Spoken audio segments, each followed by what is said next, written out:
ఇక బాలీవుడ్ స్టార్ సల్మాన్ ఖాన్ ఇంట గణేష్ నిమజ్జనం ఘనంగా జరిగింది. అందుకు సంబంధించిన వీడియోను ఆయన ఇన్స్టాలో పంచుకున్నారు.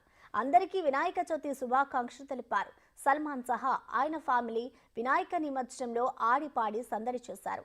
గణేశుడి చెవిలో సల్మాన్ ఖాన్ తన కోరికలు చెప్పడం విశేషంగా నిలిచింది.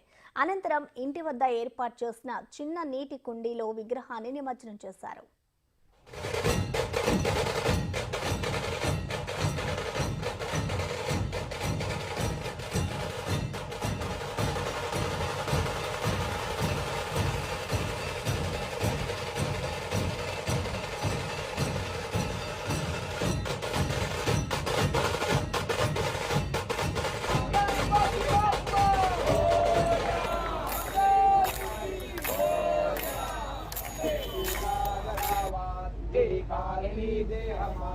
पडावा उभे शिवको गुणवंता अनंता प्रभु नायका मागणेची आता जय जय रघुवीर समर्थ कैलास राणा शिवचंद्र मोरी फणींद्र माता मृती दहावी नारण्य सिंधू मवदुद्धारी वीण शंभो मजगोनकारी ज्या ठिकाणी मनदाय माझे त्या ठिकाणी निजरूप तुझे विधे विधो मस्तक ज्या ठिकाणी हे सद्गुरु तुझी माई